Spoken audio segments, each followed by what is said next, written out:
ओम नमो भगवते वासुदेवाय। ओम नमो भगवते वासुदेवाय। ओम नमो भगवते वासुदेवाय। ओम नमो भगवते वासुदेवाय।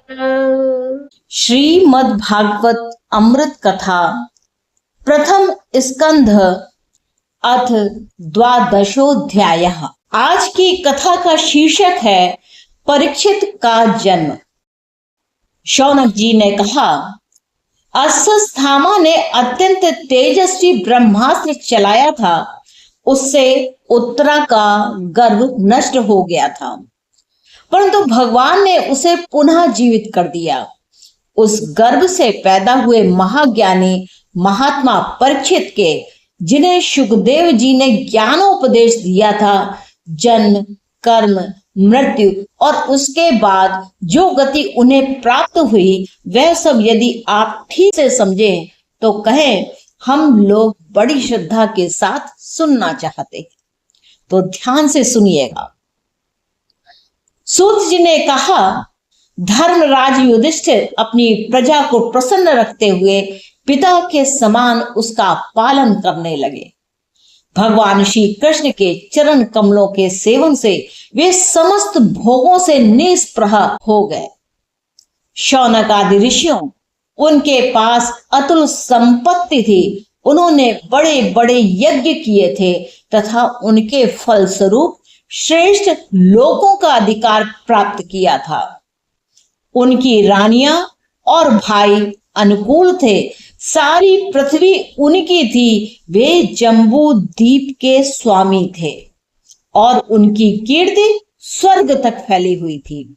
उनके पास भोग की ऐसी सामग्री थी जिसके लिए देवता लोग भी लालायित रहते थे, परंतु जैसे भूखे मनुष्य को भोजन के अतिरिक्त दूसरे पदार्थ नहीं सुहाते हैं, वैसे ही उन्हें भगवान के सिवा दूसरी कोई वस्तु सुख नहीं देती थी। शौनक जी, उत्तरा के गर्भ में स्थित वह वीर शिशु परीक्षित जब अश्वत्थामा के ब्रह्मास्त्र के तेज से जलने लगा, तब उसने देखा कि उसकी आंखों के सामने एक ज्योतिर्मय पुरुष है। वह देखने में तो अंगूठे भर का है, परंतु उसका स्वरूप बहुत ही निर्मल है। अत्यंत सुंदर श्याम शरीर है। बिजली के समान चमकता हुआ पीतांबर धारण किए हुए है। सिर पर सोने का मुकुट झिलमिला रहा है। उस निर्विकार पुरुष की बड़ी ही सुंदर लंबी लंबी 4 भुजाएं हैं। कानों में तपाए हुए स्वर्ण के सुंदर कुंडल हैं।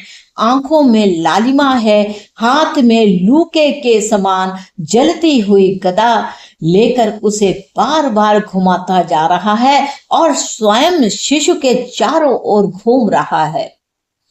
जैसे सूर्य अपनी किरणों से कोहरे को भगा देता है, वैसे ही वह उस गदा के द्वारा ब्रह्मास्त्र के तेज को शांत करता जा रहा था। उस पुरुष को अपने समीप देखकर वह गर्भस्थ शिशु सोचने लगा कि यह कौन है।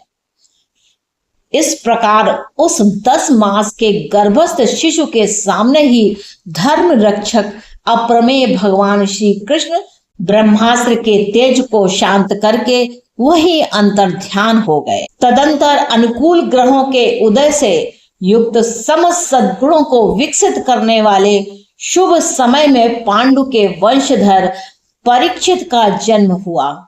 जन्म के समय ही वह बालक इतना तेजस्वी दिख पड़ता था, मानो स्वयं पांडु ही फिर से जन्म लिया हो। पौत्र के जन्म की बात सुनकर राजा युधिष्ठिर मन में बहुत प्रसन्न हुए। उन्होंने धौम में कृपाचार्य आदि ब्राह्मणों से मंगल वाचन और जात कर्म संस्कार करवाए।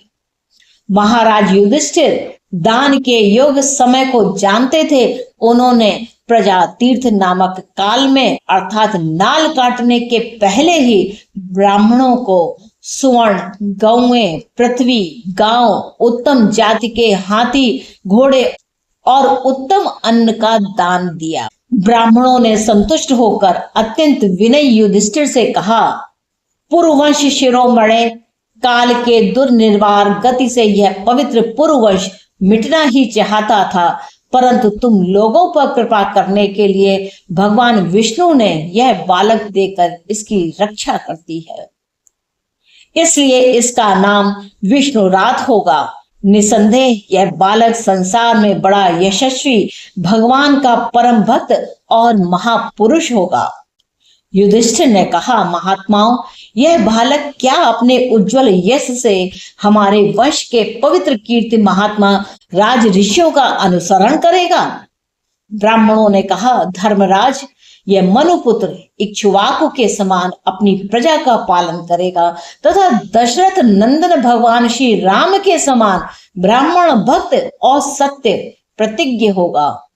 यह उसी नर नरेश शिव के समान दाता और शरणागत वत्सल होगा तथा यज्ञिकों में दुष्यंत के पुत्र भरत के समान अपने वंश का यश फैलाएगा। धनुर्धरों में यह सहस्त्रबाहु अर्जुन और अपने दादा पार्थ के समान अग्रण्य होगा। यह अग्नि के समान दुर्हर्ष और समुद्र के समान दुस्तर होगा। यह सिंह के समान पराक्रमी, हिमांचल की तरह आश्रय लेने योग्य, पृथ्वी के सदृश तितिक्षु और माता पिता के समान सहनशील होगा। इसमें पितामह ब्रह्मा के समान समता रहेगी। भगवान शंकर की तरह यह कृपालु होगा और संपूर्ण प्राणियों को आश्रय देने में यह लक्ष्मीपति भगवान विष्णु के समान होगा। यह समस्त सद्गुणों की महिमा धारण करने में श्री कृष्ण का अनुयायी होगा। रंति देव के समान उदार होगा और ययाति के समान धार्मिक होगा। धैर्य में बलि के समान और भगवान श्री कृष्ण के प्रति दृढ़ निष्ठा में यह प्रहलाद के समान होगा। यह बहुत से अश्वमेघ यज्ञों का करने वाला और वृद्धों का सेवक होगा। इसके पुत्र राज ऋषि होंगे। मर्यादा का उल्लंघन करने वालों को यह दंड देगा। यह पृथ्वी माता और धर्म की रक्षा के लिए कलयुग का भी दमन करेगा।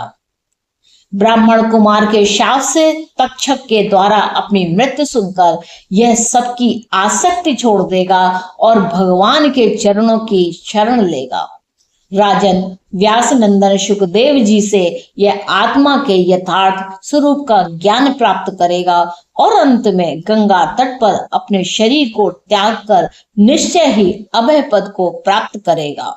ज्योतिष शास्त्र के विशेषज्ञ ब्राह्मण राजा युधिष्ठिर को इस प्रकार बालक के जन्म लगन का फल बतलाकर और भेंट पूजा लेकर अपने अपने घर चले गए।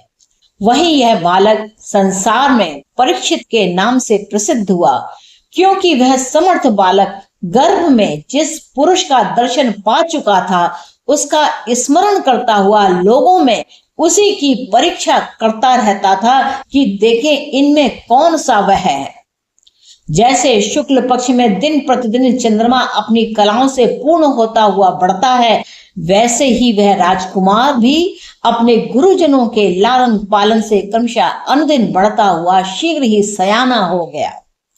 इसी समय स्वजनों के वध का प्रायश्चित करने के लिए राजा युधिष्ठिर ने अश्वमेघ यज्ञ के द्वारा भगवान की आराधना करने का विचार किया, परंतु प्रजा से वसूल किए हुए कर और दंड की रकम के अतिरिक्त और धन न होने के कारण वे बड़ी चिंता में पड़ गए। उनका अभिप्राय समझकर भगवान श्री कृष्ण की प्रेरणा से उनके भाई उत्तर दिशा में राजा मरुत और ब्राह्मणों द्वारा छोड़ा हुआ बहुत सा धन ले आए। उससे यज्ञ की सामग्री एकत्र करके धर्मवीर महाराज युधिष्ठिर ने 3 अश्वमेघ यज्ञों के द्वारा भगवान की पूजा की। युधिष्ठिर के निमंत्रण से पधारे हुए भगवान ब्राह्मणों द्वारा उनका यज्ञ संपन्न कराकर अपने सुहृद पांडवों की प्रसन्नता के लिए कई महीनों तक वहीं रहे। शौनक जी इसके बाद भाइयों सहित राजा युधिष्ठिर और द्रौपदी से अनुमति लेकर अर्जुन के साथ यदुवंशियों से घिरे हुए भगवान श्री कृष्ण ने द्वारका के लिए प्रस्थान किया। इति श्रीमद्भागवते महापुराणे पारमहंस्यां सहितायां प्रथम स्कंदे नैमिष्योपाख्याने परीक्षित जन्मादुपर्शो नाम द्वादशोऽध्यायः सम्पूर्णम्। ओम नमो भगवते वासुदेवाय। ओम नमो भगवते वासुदेवाय। ओम नमो भगवते वासुदेवाय। ओम नमो भगवते वासुदेवाय।